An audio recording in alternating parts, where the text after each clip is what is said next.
My guest today is Uma Naiidoo, who founded and directed the first and only hospital-based program in nutritional, lifestyle, and metabolic psychiatry, and is director of nutritional and psychiatry service at Massachusetts General Hospital in the US and serves on the faculty of the Harvard Medical School. Her books, Your Brain on Food and The Food-Mood Connection, are bestsellers in the US, and I'm here to focus in on anxiety and her new book out today on how to calm your mind with food. So, Uma, if I can call you that. Of course. Thank you very, very much for coming on my podcast. What got you started? How did you get into nutritional psychiatry? Patrick, thanks so much for having me. I'm excited to share a little bit of my background. I think it started in my childhood. I grew up in a large Indian family where my grandmother would kind of babysit me during the day or spend time with me, my grandparents, while my mother was at medical school. But my grandmother would cook fresh vegetables from the garden. I'd help her pluck these. I'd help her prepare something like shell the peas or do something simple because I was very little. And then we'd eat our meals together and to entertain me, because I was actually a nursery school, preschool dropout, Patrick, I have to tell you that. So I just refused to go for some reason. And I got away with it. I just loved my grandparents and I wanted to be with them. So they would entertain me. They'd teach me things like yoga and meditation. And the family had a lot of physicians, but also a couple of Ayurvedic practitioners. So all these influences were in my environment. When I went into residency in psychiatry, I couldn't understand why we were being taught these very significantly important medications that did save the lives of many of my patients, but also had devastating side effects. But no one, other than checking off the weight or height or those standard measures, no one was talking about, well, are you exercising? What are you eating? What's your diet? What's your lifestyle? And I felt this was a significant gap. And when a patient actually took this on with me, kind of yelled at me when I was a very junior resident in training, I had prescribed an SSRI. And he had actually come in to see me already overweight, but he read the side effects. And a week later, he came into my office saying, you caused me to gain all this weight. It's the medication. And he also had in his hand a very large cup. In Boston, we love Dunkin' Donuts coffee. It's famous. And he had a massive cup of this, 20 ounces. And I said to him, in part to distract him, what did you put in your coffee? And, I'm happy to talk about the weight, but what did you put in? Of course, it was a quarter or more cup of ultra processed creamer that had sugar in it. On top of that, he was adding 8 to 10 teaspoons of sugar. And I'm not much of a calorie counter, but I wanted to prove my point very quickly to him. So I showed him how many empty calories he was consuming before his day, or even before his day started, or he'd eaten breakfast. And his eyes lit up. It was a light bulb moment for him. But it showed me the power of interpreting that information. That really led me down the path of, I need to study more of this. I need to be able to interpret this to people. And it became very much a part of how I was practicing until I was given the opportunity to start my clinic at Mass General in nutritional and metabolic psychiatry. Yeah, we're very interested in Harvard because in the last couple of years, we've heard of Dr. Chris Palmer. He's very big on a sort of metabolic approach, and Dr. Georgia Eade, who's big on ketones. And they all seem to have Harvard in their names. So what's happening in the US? Is mainstream psychiatry waking up to nutritional medicine? I assure you here, we're still fast asleep. I'm excited to hear that you think that, Patrick. My book came out several years ago. My first book, The Mood-Food Connection in the UK, also called This Is Your Brain on Food in the US. And it actually made unexpectedly quite a big splash during COVID. In that book, published in 2020, I share chapters on different conditions in mental health. And I'm providing this as background to answer your question. Different conditions in mental health, including covering, severe illnesses like bipolar disorder and schizophrenia, where using a ketogenic diet can be helpful. But overarching this, the metabolic approach has become increasingly important in psychiatry.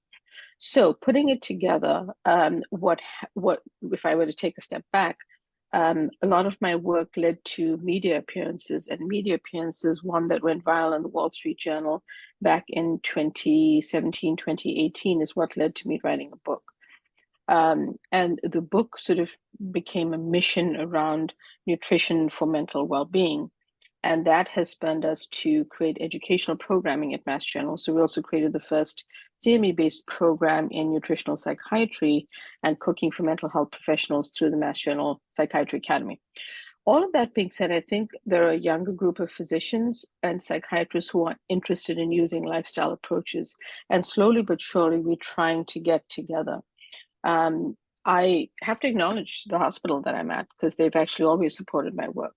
And it wasn't something that anyone was embarrassed about. It was, I was running my clinic alongside everything else. So I feel that the more people like you, me, and others get together and message around this, the more this movement can be brought forward globally. We're also building out more of a research program now that we're beyond COVID in specific nutritional and metabolic approaches. So I'm excited for everything that's on the horizon. Well, that's great. And let's dive into your book, which, by the way, is a very, very readable book. So if you're not into, nutritional biochemistry, if it's even your first time into the world of nutrition and the mind, Uma, you're a wonderful writer. You make things very, very clear. And you start kind of at the beginning with the gut and the importance of the gut and the microbiome and all the bacteria that are within us, and the connection also between the gut and the brain, which is the vagus nerve. And you talk about, and I'd like to explore this a bit, two neurotransmitters. There are many chemicals of communication. One is serotonin, so-called happy neurotransmitter. The other is GABA, which turns off adrenaline.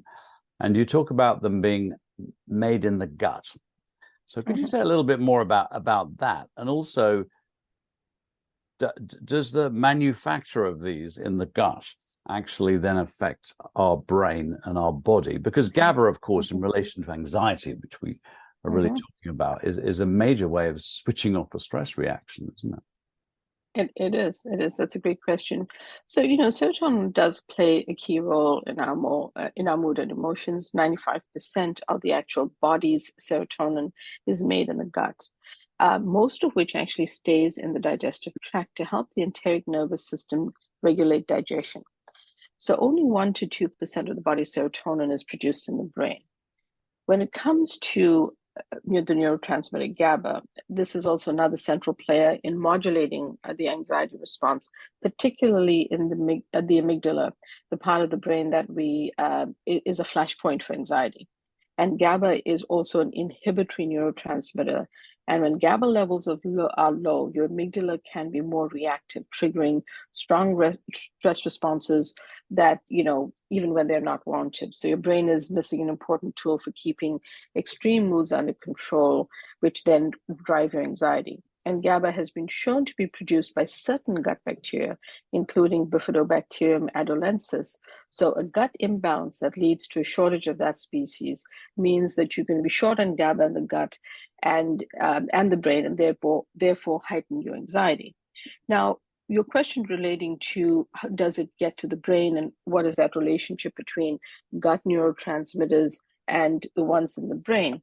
So in addition to the good products of digestion that are formed by those trillions of microbes, they form things like short-chain fatty acids, bile acids.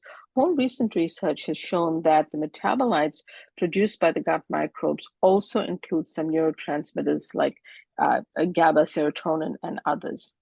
And even more than that, some bacteria encode genes for specific enzymes that can catalyze the conversion of substrates into corresponding neurotransmitters or precursors.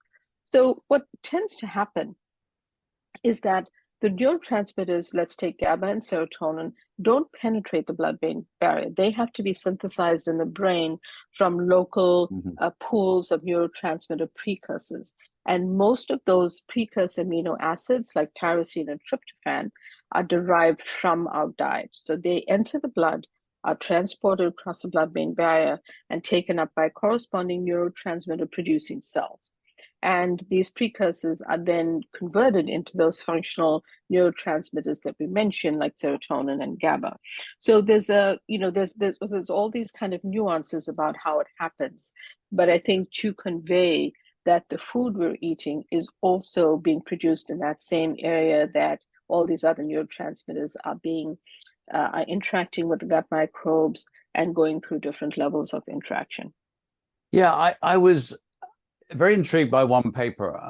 I don't know if you've seen it, which shows that vitamin D will upregulate the production of the conversion of tryptophan to serotonin in the brain. Yes. Mm-hmm. And decrease it in the gut. And that was quite interesting because vitamin D, sunlight, which has more of an effect than just vitamin D, I'm sure, in relation to mood and so on. But it also got me interested because 5-HTP, the form of tryptophan that's most often used in the context of an antidepressant, in some people gives them gut disturbance. So the idea that vitamin D actually turns it down a bit in the gut and up in the brain, I just wonder whether too much serotonin in the gut can also be a problem. I think it could be. I think it definitely could be. And I think that the fact that when a person is prescribed selective serotonin reuptake inhibitors, they often have those first few weeks of gastrointestinal distress and discomfort, which usually subside, but that is also related to the location of the receptors. So I think that's a very valid question. Now, later we'll talk about micronutrients, but there's been 2 studies out now that show that, and this was actually supplementing vitamin C, also promotes the bifidobacteria. So, we end up with a whole kind of web of nutrition. Now, the next topic topic you go into is immunity and the mind. And you talk about the thing that I think, so many of us intuitively know, that people who are very depressed or anxious, for example, grieving, can suppress immunity and, result in autoimmune diseases, or, the link between cancer and state of mind has been there for a very long time. And I'd like you to talk a little bit about that, and also possibly around the area of food allergy or intolerance, because of course this is the immune system attacking foods. So I'd like to ask you about that, and whether there are any sort of anxious foods that can trigger anxiety in people, and whether you explore this in your practice, whether you use any tests and so on. So immunity, anxiety, and the mind. What do you have? Sure. So, many people don't realize that the 70% of the immune system is located in the gut. So it's actually a hotbed for a lot of the interactions that are happening. In the book, I break down the different types of immunity, innate immunity, and adaptive immunity, and kind of explain how these respond in your body. One of the things I wanted to convey, Patrick, was that the word anxiety, or the meaning of how it feels to be anxious, is not just one thing. A, it's not an above the neck concept. And B, it's related to more than your gut. It's also related to your immune system, your metabolic system, and other things. So here, what I would say is baseline eating healthy whole foods and tweaking your diet in the best direction is going to help you. Do I use testing? I work often with what would be the equivalent of a GP in your system, with primary care physicians, allergists. So whatever that patient is coming in with, and whatever their concern is, if it's a self-reported food allergy, we usually do try to get a testing. And I work in collaboration. I don't necessarily order the test myself, because I have a sort of a tertiary care clinic, meaning that I work with other clinicians, making sure that they, under allergy and immunology, are getting the tests needed. That being said, what I tend to find is we are moving in the direction of personalized medicine. But with certain individuals, they may not know that they have an allergy, just like they may not know that they have a micronutrient deficiency in a similar way. And often when it's tested, it might show up. Are there anxious foods that drive anxiety? Yes, there's a long list of them, but some of the biggest offenders are the ones that people don't realize are related to anxiety.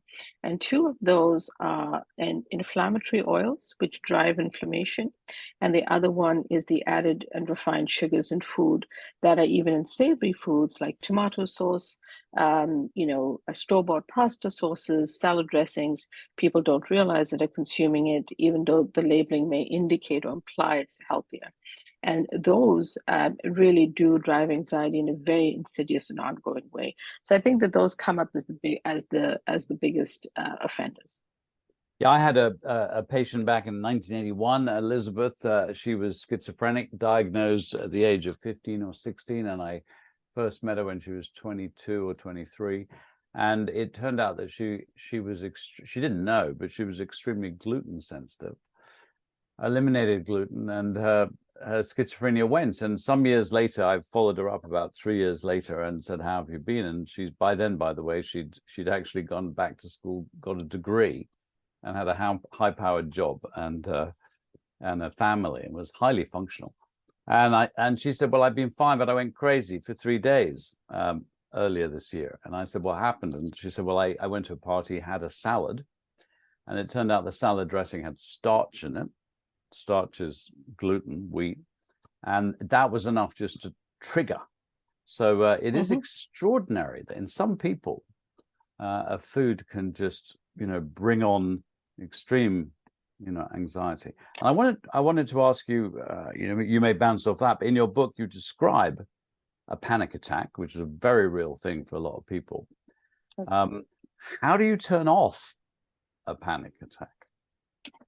That's a tough one, Patrick. And sometimes what I do clinically is prepare my patients who report panic attacks for how they can be in their optimal brain health to have a lower level of panic attacks and how to try their best to switch them off. These are the techniques I use. I always teach or have them learn a couple, at least one or two breathwork exercises. I have them learn and institute a mindfulness practice that works for them. It may not be a formal meditation, it may just be thoughts that they feel they can focus on.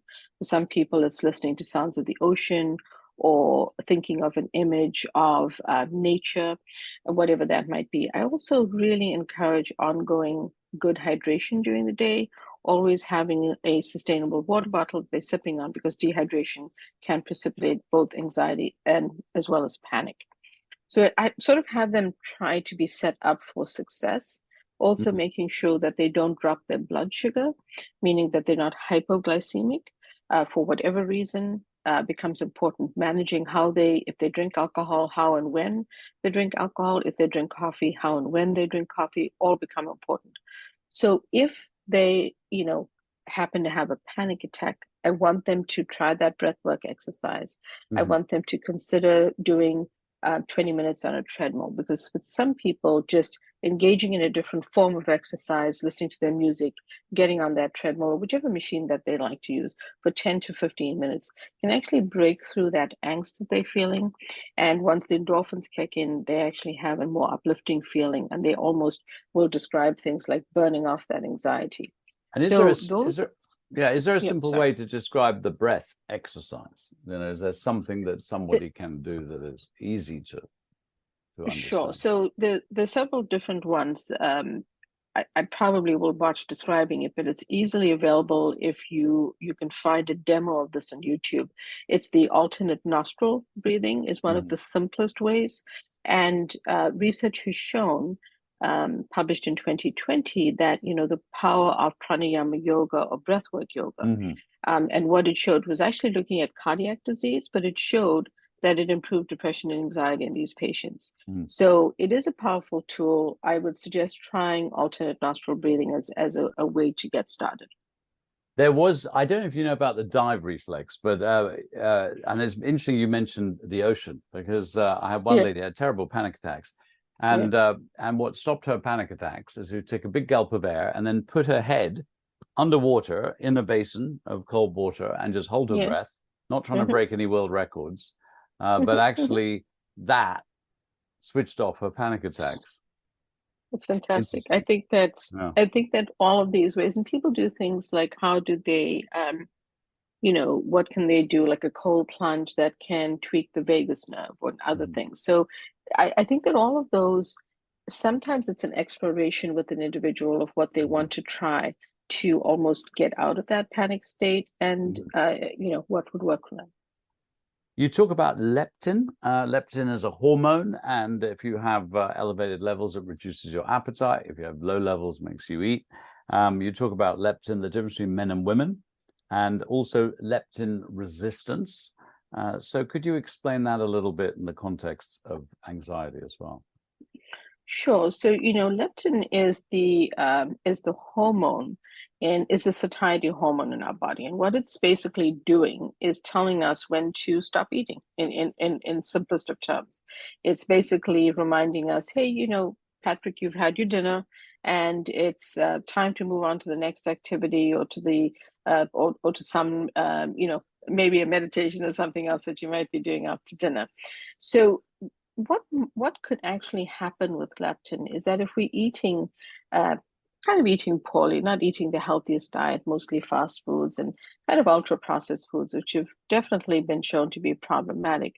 The leptin is a hormone that is secreted by white adipose tissue, um, and the it's intended to serve a function.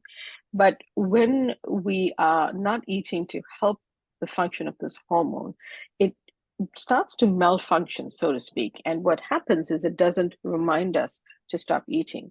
At the end of dinner, you sort of feel, well, I actually need a little bit more dinner.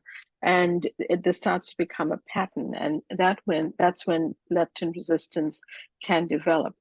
Now, leptin is also related to metabolism, and it turns out that the hotbeds for anxiety, the amygdala and hippocampus in the brain, are also related to metabolism in the brain. And that's when it starts to fill in this picture that if you have leptin resistance or your metabolism is off, and by the way, 93% of Americans have some form of metabolic problem. Hmm. So it's a lot of us who are anxious. And the it essentially is trying to draw this combination between if you're eating poorly, you're going to set off your leptin in the wrong direction. If you continue along this path, you might develop leptin resistance. Your metabolism is going to offset, and that's going to drive your anxiety. That's really what I was trying to convey with describing this hormone to people and Hmm. sharing it in the book. And you go a lot into metabolism and diabetes and what we call, metabolic syndrome, and really sugar as, the evil, and refined foods and all that stuff driving all sorts of problems, including diabetes, obesity, but anxiety, depression, and so on.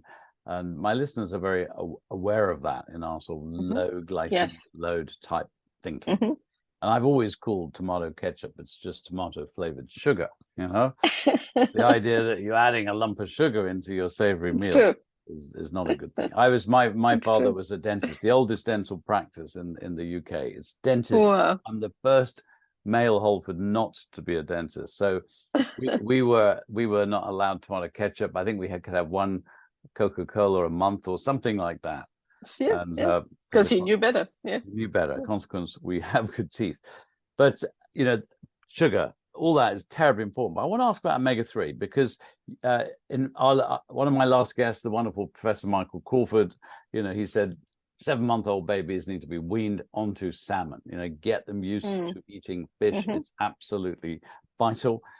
You're big on fish and particularly salmon, which obviously gives us Mm-hmm. omega-3. Does it give us enough omega-3? And I'm also thinking that a lot of our salmon is farmed.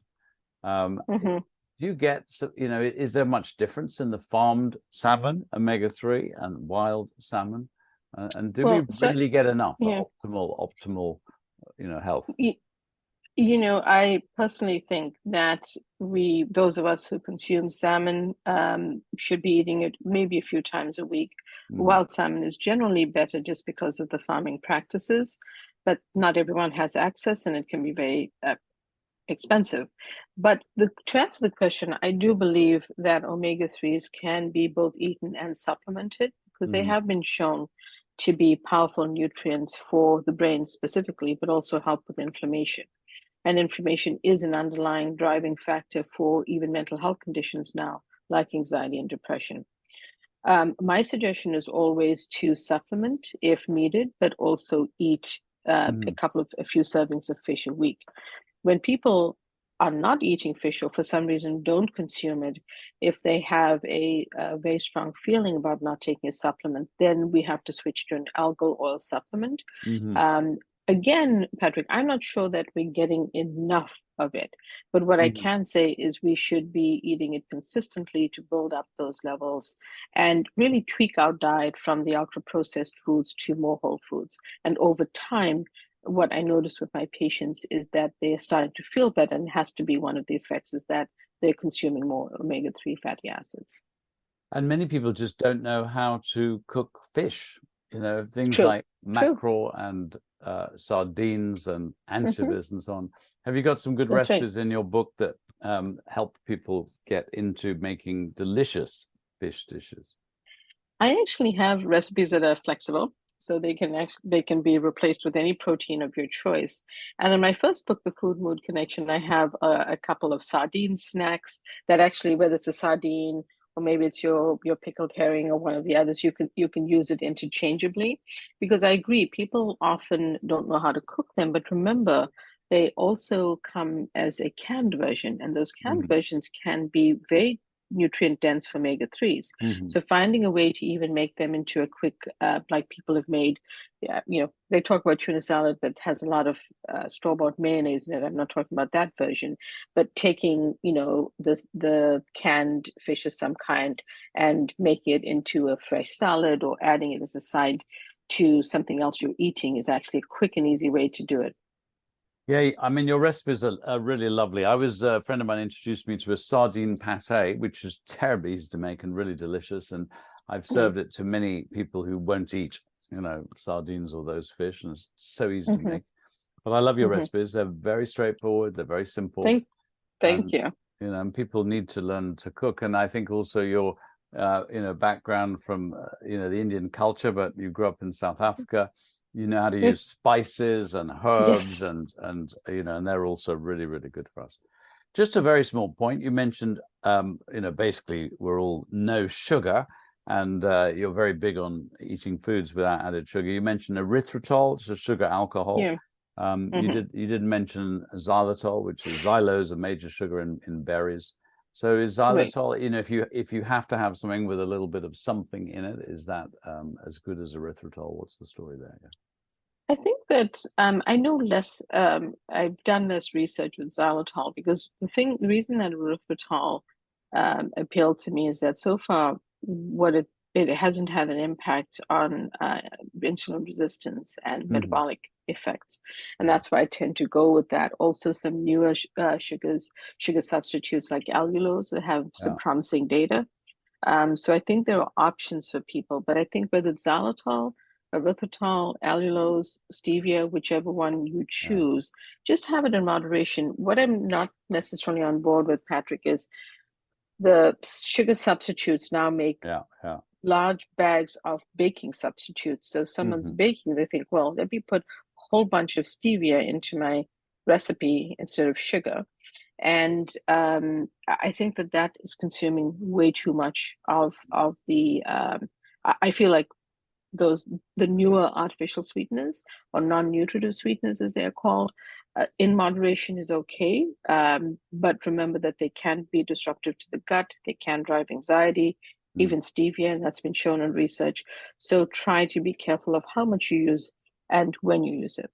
Do you know the origin of xylose, how it became popular?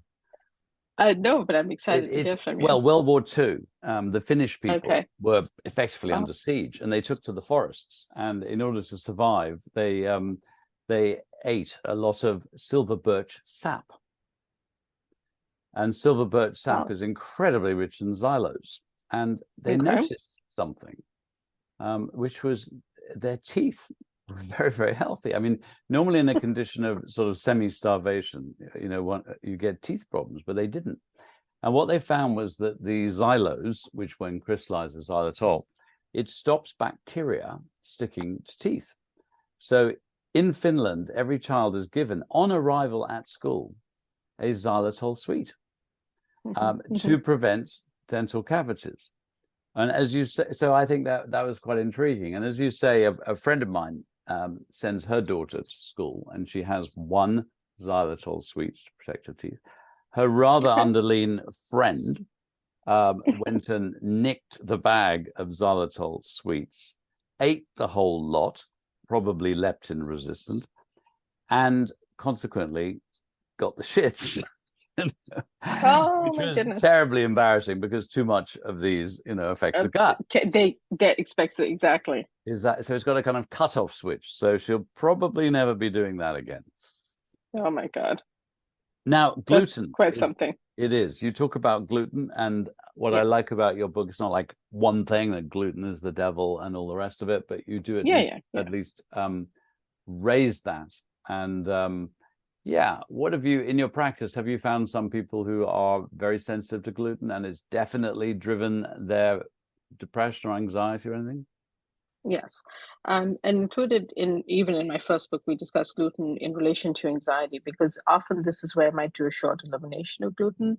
Patrick, we also have a very big issue with the type of gluten farmed in the US. Books done by my colleague, written by my colleague, Dr. and your colleague, Dr. Perlmutter, have actually outlined all of this in the type of wheat that's grown, etc. So I really want to preface this by saying that in the US, sliced bread is not a great product. I don't like to demonize food, because I know that some people that's what they have access to, but I want them to understand that if they're having problems with mental health, they need to reconsider some of these options. Artisanal sourdough uses a fermented or fermentation starter that actually lowers the sugar, is a good choice if you want to consume gluten and bread.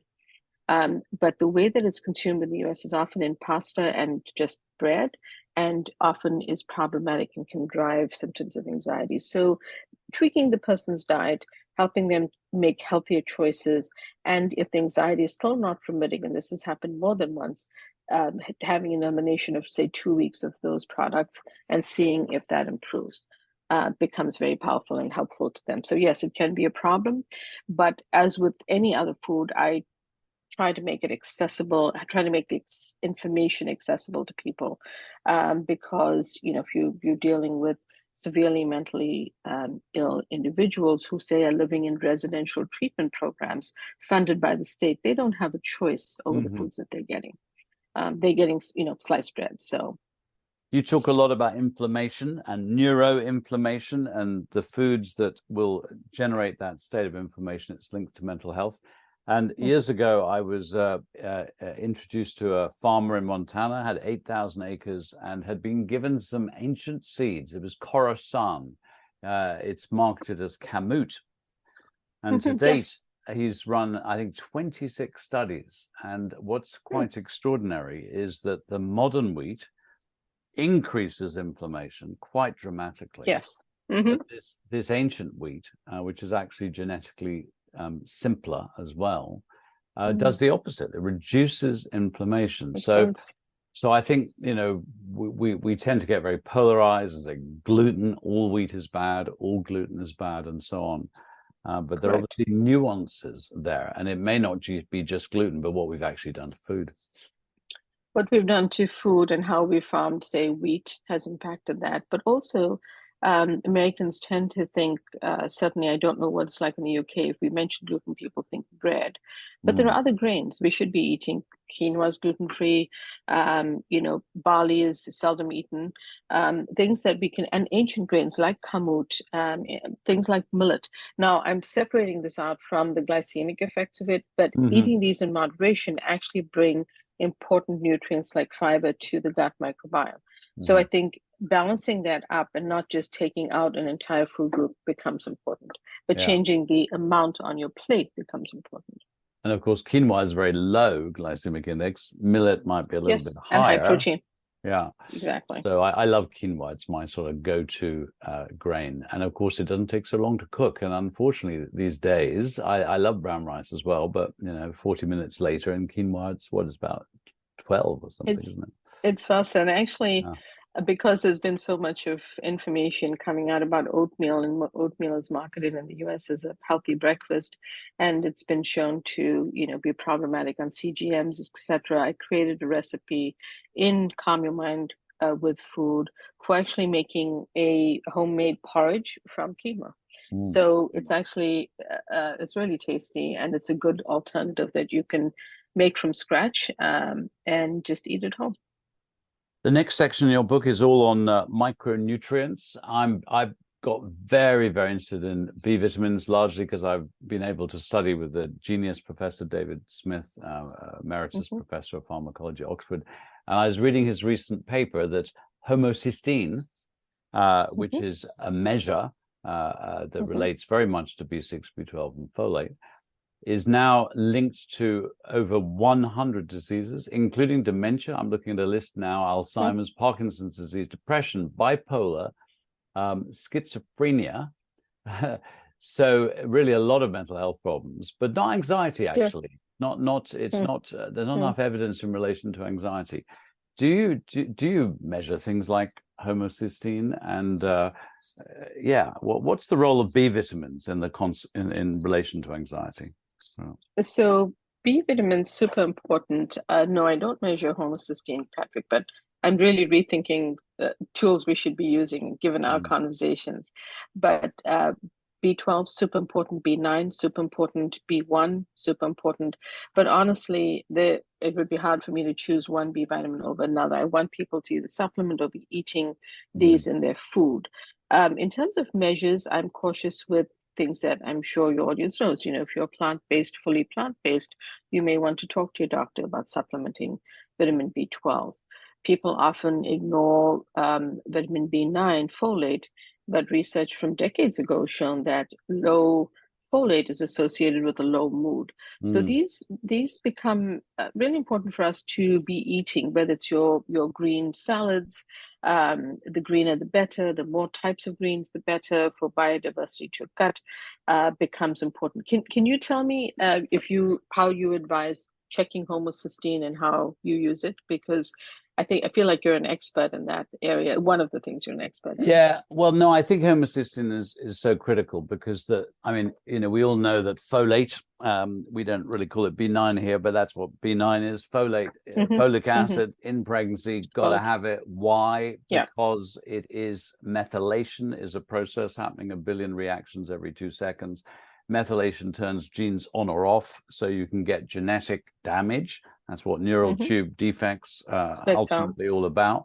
But it isn't just folate. It's folate, B12, B6, and so on. So the question really is, are you doing methylation properly? And the test for that is homocysteine. So B12 is part of it, but it's not the whole thing. And then the big problem, which you may be aware of, is that actually the serum B12, which is the normal sort of routine test that's done everywhere, the reference range, if you live in Germany or Japan, correctly, anything below 500 is considered insufficient. But in the US, the reference range, I believe, is anything below 200. And in the UK, I think it's 180. So in other words, the reference range is wrong. So the thing about a homocysteine test, which we do on a single pinprick, it's like $50, is that if the homocysteine is raised, you're not doing methylation. You don't know if it's B12 or B6 or folate, but you know that there is a problem in that area that needs resolution. And the biggest issue, especially with older people, is the malabsorption of B12, which is only in animal foods. So I totally agree with you. Folate, B9, eat veg, nuts, seeds, beans, lentils, you will get it. But the problem with B12 is that there's an awful lot of people who are deficient, but their diet is not deficient. And it's a sort of malabsorption problem, which hasn't really been drilled down on properly. And then if you're not absorbing it, which is to do with stomach secretions, and so there's a lot of concern right now about PPIs, proton pump inhibitor antacids. Yes. Because they're inhibiting this B12 absorption. You're no longer in the range of, RDA, 2 microgram, 10 microgram, because it seems if you're not absorbing, you actually have to supplement 500 microgram, which is like 200 times. So that's the issue. How do you know? And it's a hard one to know, you know, hence tests. Yeah. Fantastic. The other area that is fascinating is vitamin C. And the guy who turned me on to a conversation I want to have with you here, specifically in relation to anxiety, was Professor Paul Marek, because he said vitamin C is not a vitamin, it's a hormone. And it's actually stored in the adrenal glands. And if you stimulate the adrenal glands, ACTH from the brain, you get a release of vitamin C. And he turned me on to a very interesting study, which will sort of bring us to the question here. There's a couple of fish, the Amazonian teleost fish or the Oscar fish, who don't make vitamin C, and all others do. And there was a study where they take a trout that makes vitamin C and a teleost fish who doesn't, and they stress them. I'm not quite sure how you stress a fish, but they stress them. And they showed that the ones that make vitamin C produce way less cortisol, the stress hormone, than the ones who can't make vitamin C. So he said that basically it's a stress hormone. And us primates, us apes, we've lost the ability to make vitamin C, and therefore we are the stressed ape. We're sort of primed for going into a stress anxiety state. And he mentioned Emergen-C, you know, it's a product, but the idea is whenever stressed, he says, take vitamin C, up your vitamin C. So yes, what do you think about vitamin C in relation to sort of anti-anxiety, stress, and all that sort of stuff? Do you think our need is actually higher? I think that our need is high, and it's something that is frequently overlooked. For one thing, I don't think people are consuming enough fruit, and we often get a source of citrus. You know, sort of different citrus would be vitamin C. But the other cool thing that I like about vitamin C is that one of the things that is actually has been shown to be helpful for both mood and anxiety is extra dark natural chocolate.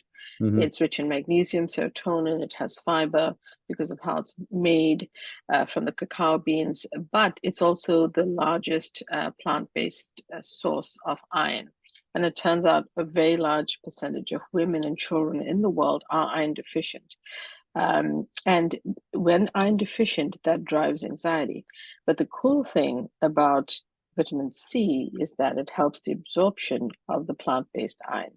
And therefore, a good idea for people is, if instead of that cake or pastry or biscuit that they're going to have, why not have, you know, a piece of extra dark natural chocolate that's not a candy bar, and a piece of a mandarin or clementine, which is the citrus. It's just one way to start to tweak the diet in a better direction.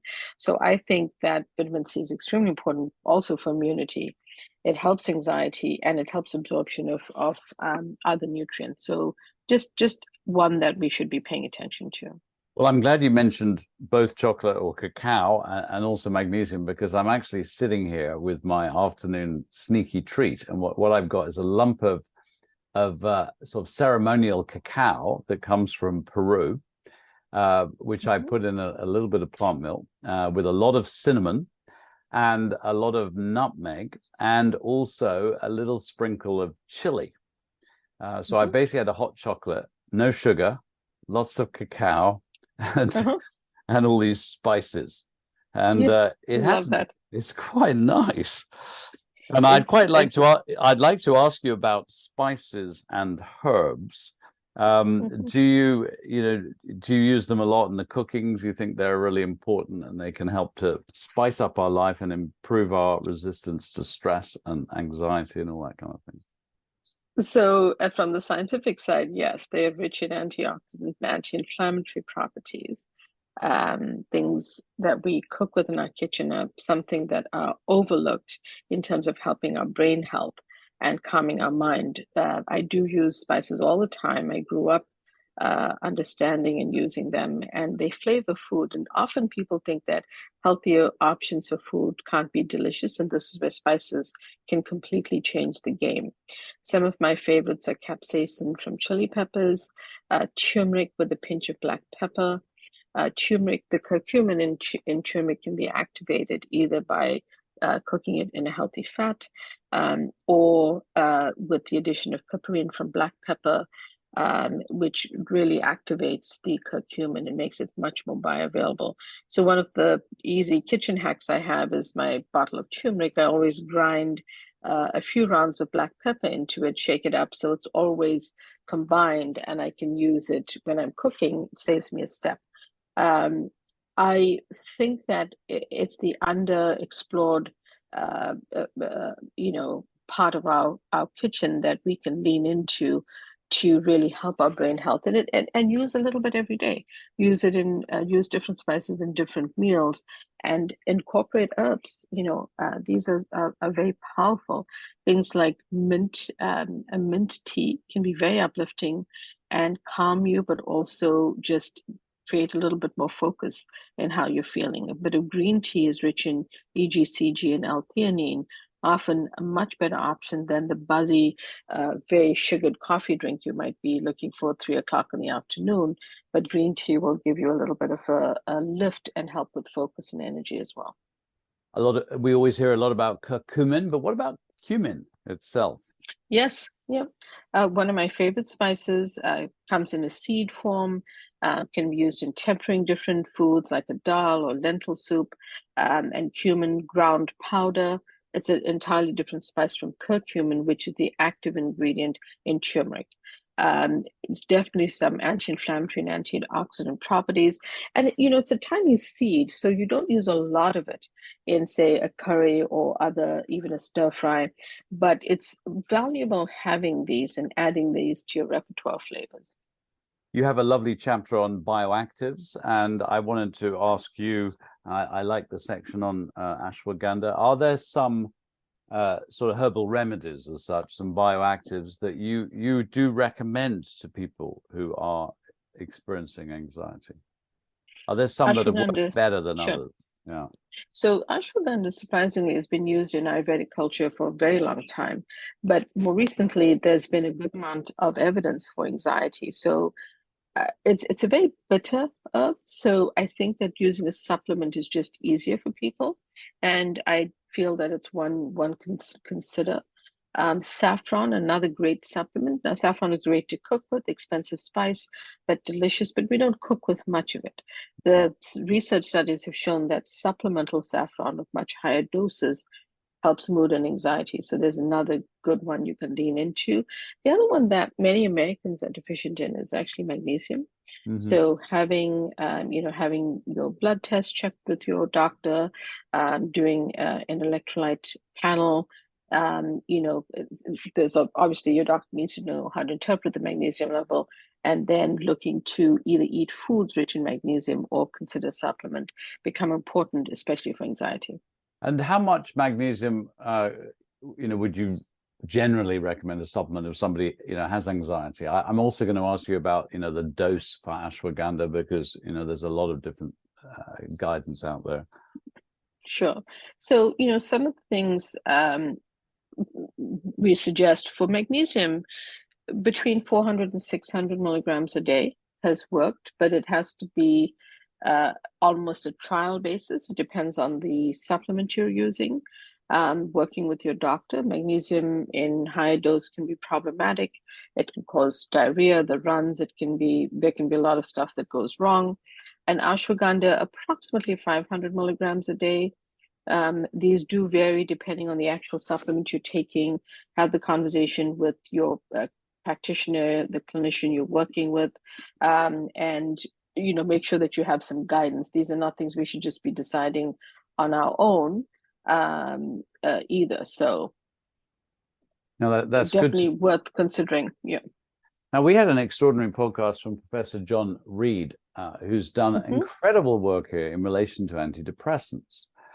And what was really quite shocking is, according to his very, very good surveys, in the UK, with a population of, let's say, 60 million, we have probably 3 million people who could arguably be said to be addicted, in the sense that when they try to come off, they can't. They get terrible withdrawal effects. They get these flashes.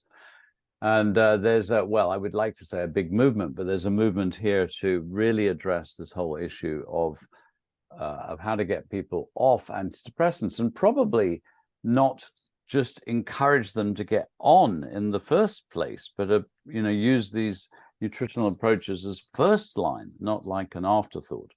But my question for you, is, do you think with the right diet alone, you can get people off antidepressants, also sleeping pills? I mean, or you must have people who get better and they're on antidepressants and they'd like to get off, and it's difficult.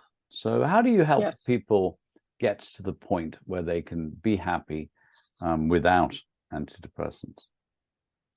First, I think we've said this before, but for each person, it does vary what we're able to do. I've had a lot of success with being able to lower the dose of medications, either myself or working alongside a practitioner who's managing the medications while I do the nutritional interventions and work with the patient.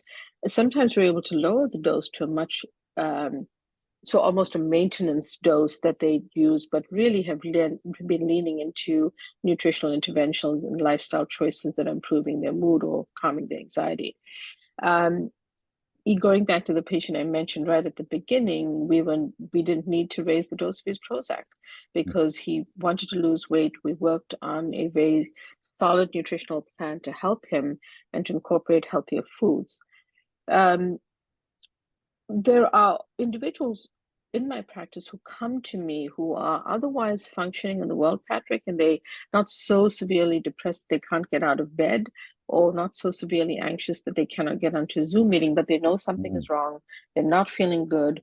They are more worried and anxious about stuff than usual. And they are great a population of individuals who can use nutritional interventions alone. So you always have to assess the safety. Someone cannot be suicidal, homicidal, psychotic, in the throes of a manic episode. If they're there, it's not. If they are in that, it doesn't mean food can't help. But you first got to stabilize their condition, make sure they're safe, and then institute these interventions. But there are a large number of people who are just interested in nutritional and lifestyle interventions alone. And if they're functioning in the world okay, and that's a careful clinical assessment, they do very well with nutritional interventions. Yeah, but they have to be consistent. Yeah, we interviewed Dr. Hyla Cass, another, one of the nutritional psychiatrists, formerly at UCLA, and she uses nearly always 5-HTP or tryptophan to help people get off the antidepressants when she's stabilized them with good diet, sometimes magnesium and so on. And it's always, I was actually looking at some evidence that the antidepressants we've taken for several years do deplete serotonin. So I know here no doctors are taught how to get people off drugs, only on them. That's the problem. That's right. And I think that's the case. That's the case here as well. But that's where the food as medicine, nutritional psychiatry movement is really important. Yeah. And Ambien is the other big one. So many people are on sleeping pills. Once they get their nutrition right, they're good. But it seems to be a little tricky to get off as well. Any tips? Food can be very powerful even with sleep. But one of the difficulties I've had even with my own patients is when they're on Ambien, it's very difficult for them to give it up. And that's why in the United States, Ambien is a carefully monitored prescription because it does have some tolerance and dependence involved. So more challenging when they're on Ambien. I would much rather meet them before they get on a sleeping pill and work with them, even if it takes a while, to adjust the microbiome, work on the inflammation, adjust the diet to get them to a point where they can sleep. But things that contain natural melatonin in food, if you consume eggs, they contain melatonin. Certain legumes contain it. Eating one of my tricks was eating kind of an omelet for dinner with people, paying attention to good sleep hygiene. These are things that people know. But things like not shopping at night with bright lights in the supermarket or the store, shutting off your devices, all of that becomes important as part of lifestyle interventions to support improved sleep. So we come to the end of our time together. It's been fantastic and so enlightening. And we wish that all psychiatrists spoke in the way that you do and empower people to really understand that our body and our mind, is a function of food. So thank you immensely. And the book is Calm Your Mind with Food, Dr. Uma Naiidoo. And where can you get it? Or do we just say go to Amazon? Or do you have a website? I do have a website. Thank you, Patrick. The cover is different in the US, bright yellow in the UK, and has the purple sprouting broccoli on the cover in the US. Same book. Go to my website, umanaidoomd.com. Check on, if you're UK based, check on your local bookstores. I think Waterstones has it on promotion, and Amazon certainly has it. But check your local bookstore, check online if you want the UK version, and you can always get the versions that you want on my website, umanaidoomd.com. Thank you so much. Thanks so much, Patrick. I really appreciate your time. So this is our first podcast of 2024, and I want to wish you, Uma, and everyone listening, a very happy and healthy new year.